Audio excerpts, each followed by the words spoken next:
Subscribe our channel True Point Facts and press the bell icon for latest update. दुनिया का सबसे बड़ा serial killer शायद कभी भी पकड़ा नहीं जाता अगर उसको कंप्यूटर चलाने आता। सोचें कि एक ऐसा शख्स सीरियल किलिंग कर रहा हो जो अपने ही शिकार का दोस्त भी हो, शहर का जाना माना नाम भी हो और ऊपर से एक डॉक्टर भी। ये हैरत अंगेज कहानी है डॉक्टर हैरोल्ड शिपमैन की, जिसने अपनी क्लिनिक को जान बचाने के लिए नहीं बल्कि जान लेने के लिए इस्तेमाल किया। इंग्लैंड के हाइड नामी एक छोटे टाउन में जहां सिर्फ 30,000 लोग बसते हैं, वहां पर 23 सालों तक वो सबकी नाक के नीचे सीरियल किलिंग करता रहा। 250 से भी ज्यादा लोगों को मौत की नींद सुलाने के बाद भी किसी को भी डॉक्टर हैरोल्ड शिपमैन पर शक ना हुआ और शायद कभी होता भी नहीं अगर वो एक छोटी सी गलती ना करता। लोगों को मारने की वजह क्या थी, क्यों वो इतने अरसे तक पकड़ा नहीं गया और पुलिस को कौन सा सुराग मिला जिसने बरसों से होने वाली कत्लो गारत को एक ही पल में बेनकाब करके रख दिया। नाजरीन, डॉक्टर हैरोल्ड शिपमैन इंग्लैंड में मैनचेस्टर के करीब हाइड नामी एक छोटे टाउन में अपनी क्लिनिक चलाया करता था। यहाँ की टोटल आबादी 30,000 के करीब थी और उसमें से 3,000 लोग डॉक्टर शिपमैन के पेशेंट थे। डॉक्टर ज्यादातर ऐसे पेशेंट्स को टारगेट करता जो अकेले रहते थे और काफी बूढ़े होते थे, जिनकी मौत पर किसी को शक भी ना हो सके। डॉक्टर शिपमैन उन पेशेंट्स को ज्यादा से ज्यादा टाइम देता, वो भी उनके घर जाकर। वो उनके दिल का बोझ हल्का करने के लिए उनकी बातें सुनता, उनको ये एहसास दिलाता कि बेशक ही वो अकेले हैं, लेकिन डॉक्टर शिपमैन उनकी हर बात सुनने को बैठा है। यहाँ तक के कुछ पेशेंट्स डॉक्टर शिपमैन पर इतना भरोसा करते कि उन्होंने अपने घर की चाबियां भी उसको दे रखी थी। अपने इसी रवैये की वजह से वो हाइड में काफी मशहूर हो चुका था, क्योंकि लोगों को लगता था कि डॉक्टर शिपमैन सिर्फ बातों के जरिए बूढ़ों का इलाज कर देता है। पर इस सब की आड़ में डॉक्टर शिपमैन बातों बातों में उनकी सारी डिटेल्स निकलवाता था कि कौन किस वक्त अकेला होता है, किसके पास कितनी दौलत और कितनी जायदाद है, घर में कौन कौन आता है और रिश्तेदार कहाँ रहते हैं। जब डॉक्टर शिपमैन को तसल्ली हो जाती तो वो अपने पेशेंट को मेडिसिन का ओवरडोज देकर मार देता था। अब क्योंकि वो पेशेंट्स पहले ही 80 साल से ज्यादा के होते तो उनकी मौत पर किसी को शक भी नहीं होता। कई सालों तक ये सिलसिला चलता रहा। पकड़ा जाना तो दूर की बात, उन पर किसी को शक भी नहीं हुआ, सिर्फ तब तक जब तक वो खुद गलती नहीं कर बैठा। डॉक्टर शिपमैन ने अपने कैरियर की शुरुआत हाइड से 70 किलोमीटर दूर पॉन्टिफ्रेक्ट नामी टाउन से की थी, जहां वो एक हॉस्पिटल में जॉब करता। फिर 1974 में वो पॉन्टिफ्रेक्ट छोड़कर टॉड मॉर्डन चला गया, जहां वो अब्राहम और मेरॉड मेडिकल सेंटर में जनरल प्रैक्टिशनर की पोजीशन पर लग गया। यहाँ जॉब के दौरान वो कुछ पेशेंट्स को पैथेडीन नामी ड्रग की ज्यादा क्वांटिटी प्रिस्क्राइब करते हुए पकड़ा गया, जो असल में उसको खुद इस्तेमाल करनी होती थी। पैथेडीन है तो असल में एक पेन किलर, लेकिन ये काफी नशा आवर मेडिसिन है।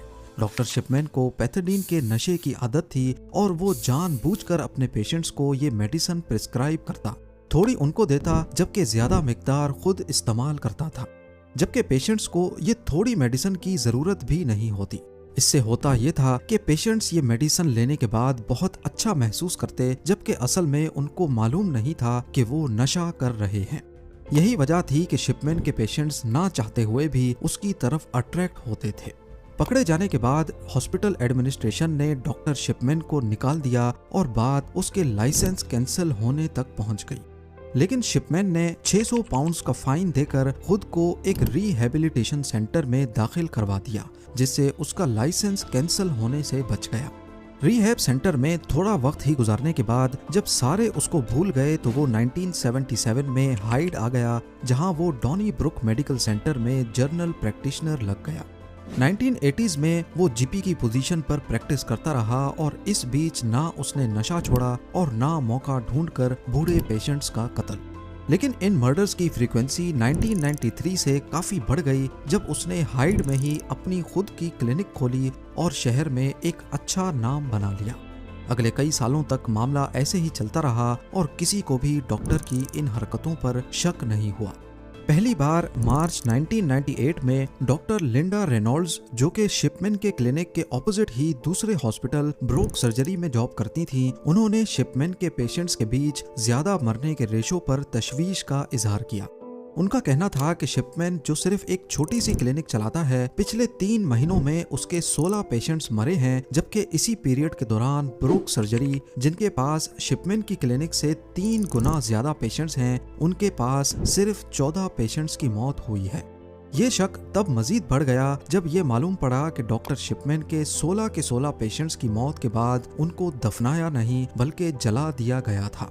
आपको यहाँ बताते चलें कि ज्यादातर क्रिश्चियन लोग मरने के बाद अपने प्यारों को दफनाते हैं, सिर्फ कुछ लोग जलाने का फैसला करते हैं। डॉक्टर लिंडा ने अपने शक का इजहार एक रिपोर्ट की सूरत में मैनचेस्टर के कोरोनर से किया, जिसमें इन तमाम डिटेल्स के साथ ये भी लिखा था कि डॉक्टर शिपमैन के इन 16 पेशेंट्स में ज्यादातर बूढ़ी खवातीन थीं जो अपने घर में ही मरी हुई पाई गई। और हर बार ये इत्तफाक नहीं हो सकता कि इनमें से ज्यादातर पेशेंट्स की मौत के वक्त डॉक्टर शिपमैन वहीं अकेले उनके घर में मौजूद थे। डॉक्टर लिंडा का कहना था कि घर में बीमारी की वजह से होने वाली मौत ज्यादातर बेड पर होती है, लेकिन डॉक्टर शिपमैन के पेशेंट्स की मौत अजीब तरीके से कुर्सी पे बैठे बैठे अच्छे पहने हुए कपड़ों में हुई। और दूसरा, उस वक्त या तो डॉक्टर शिपमैन उनके घर पे ही था या फिर पहली बार वही घर में गया और पेशेंट को मुर्दा हालत में पाया, जो कि किसी भी तरह से नॉर्मल नहीं हो सकता। इस रिपोर्ट की बेसिस पर एक इन्वेस्टिगेशन भी हुई, लेकिन पुलिस को डॉक्टर शिपमैन के खिलाफ कोई ठोस एविडेंस नहीं मिला और 1 महीने के बाद ये इन्वेस्टिगेशन बंद कर दी गई। जब डॉक्टर हैरोल्ड शिपमैन के पेशेंट्स मर जाया करते थे तो वो खुद ही फॉर्म बी साइन करता था। फॉर्म बी वो फॉर्म है जो मरीज का इलाज करने वाले डॉक्टर को साइन करना होता है, जिसमें वो मरीज की डेथ का कॉज लिखता है। लेकिन मसला ये था कि फॉर्म सी जो दूसरे डॉक्टर को साइन करना होता है, वो भी ज्यादातर केसेस में शिपमैन के दोस्त डॉक्टर्स या उन लोगों से साइन करवाया जाता जो उस पर शक नहीं करते थे। इस तरह शिपमैन अपने पेशेंट्स के डेथ सर्टिफिकेट्स में फर्जी इंफॉर्मेशन लिखकर उन्हें आराम से क्रेमेशन के लिए भेज देता था और किसी को कुछ शक नहीं होता था। इस प्रोसेस की वजह से कई डेथ्स अनइन्वेस्टिगेटेड रह गईं और यही वजह थी कि शिपमैन अपनी कत्ल गारत को आसानी से छुपा पाया। इन्वेस्टिगेशन बंद होने के बाद शिपमैन ने 3 और लोगों को भी मौत की नींद सुला दिया, लेकिन पकड़े जाने का वक्त दूर नहीं था।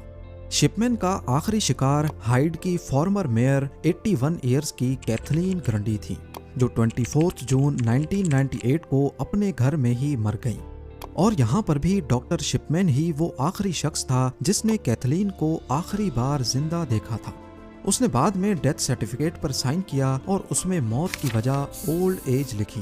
कैथलीन की बेटी एंजेला वुडरफ खुद एक वकील थी जिनको अपनी मां की पुरइसरार मौत पर तब शक हुआ जब उनको अपनी मां की एक वसीयत मिली जिसमें उन्होंने अपना घर डॉक्टर शिपमैन के नाम लिखा था। डॉक्टर शिपमैन उस फैमिली के काफी क्लोज थे और वसीयत में उनको घर मिल जाना शक की बुनियाद नहीं बना, बल्कि एंजेला को शक तो इस बात पर था कि उनकी मां के 2 घर थे जबकि वसीयत में सिर्फ एक घर का जिक्र है। इससे जाहिर होता है कि ये वसीयत किसी ऐसे शख्स ने लिखी है जिसको दूसरे घर के बारे में इल्म नहीं था और वो डॉक्टर शिपमैन ही था। एंजेला वुडरफ पुलिस के पास गईं, जिन्होंने दोबारा से इन्वेस्टिगेशन शुरू कर दी। कैथलीन ग्रंडी की बॉडी को कब्र खोद कर निकाला गया और ऑटोप्सी के लिए भेजा गया। मालूम पड़ा कि उनकी बॉडी में डायामॉर्फिन यानी कि हीरोइन के काफी ज्यादा ट्रेसेस पाए गए हैं। पुलिस ने जब डॉक्टर शिपमैन से पूछा तो उसका कहना था कि ग्रंडी हीरोइन का नशा करती थी और ये बात उसने उनका इलाज करने से पहले अपने कंप्यूटर में भी लिखी थी। डॉक्टर शिपमैन ने हाल ही में कंप्यूटराइज्ड मेडिकल जर्नल में एंट्रीज करना शुरू की थी, लेकिन उनको ये मालूम नहीं था कि उस एंट्री में उन्होंने मौत से पहले की डेट तो डाल दी है, लेकिन कंप्यूटर में उस फाइल की last edit date automatically save हो जाती है। पुलिस ने जब उस कंप्यूटर में एंट्रीज की जांच की तो मालूम पड़ा कि शिपमैन ने ये एंट्री कैथलीन की मौत के बाद की थी। सिर्फ यही एक सबूत शिपमैन को अरेस्ट करने के लिए काफी नहीं था, बल्कि पुलिस को वो टाइपराइटर भी मिला जिसको इस्तेमाल करके झूठी वसीयत लिखी गई थी। इसका मालूम ऐसे पड़ा कि शिपमैन के टाइपराइटर में कुछ कैरेक्टर्स खराब थे और ठीक वही कैरेक्टर्स ग्रंडी की वसीयत में भी मिसिंग थे। 7 सितंबर 1998 को पुलिस ने हाइड के जाने माने डॉक्टर हैरोल्ड शिपमैन को अरेस्ट कर लिया।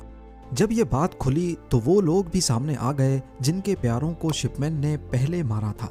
उनको शक तो था, लेकिन वो शहर के जाने माने डॉक्टर के सामने आवाज नहीं उठा सके। पुलिस ने 15 दूसरे पेशेंट्स को भी इन्वेस्टिगेट किया जो कुछ अरसा पहले ही शिपमैन के हाथों मरे थे। इन सारे केसेस में एक खास पैटर्न देखा गया जिसमें पेशेंट को डायामॉर्फिन का जानलेवा डोज दिया जाता, उनके डेथ सर्टिफिकेट में वो खुद साइन करता और मौत की वजह में ओल्ड एज लिखता था। क्रिमेशन की सलाह भी शिपमैन खुद ही देता था ताकि जलने के बाद सारे सबूत मिट जाएं। शिपमैन इंक्वायरी के दौरान उन सब पेशेंट्स के केसेस को दोबारा देखा गया जो शिपमैन के केयर में मर गए थे। इंक्वायरी टीम ने उन सब डॉक्यूमेंट्स, डेथ सर्टिफिकेट्स और मेडिकल रिकॉर्ड्स को इन्वेस्टिगेट किया जो शिपमैन ने हैंडल किए थे। इसके अलावा उन लोगों की फैमिली से भी इंटरव्यू किया गया जिनके रिलेटिव्स शिपमैन के पेशेंट थे और कुछ बॉडीज को वापस निकालकर उनका फॉरेंसिक पोस्टमार्टम भी किया गया। ये प्रोसेस बहुत डिटेल्ड था और इस दौरान ये मालूम हुआ कि शिपमैन ने 1975 से लेकर पकड़े जाने तक टोटल 218 पेशेंट्स को कत्ल किया है।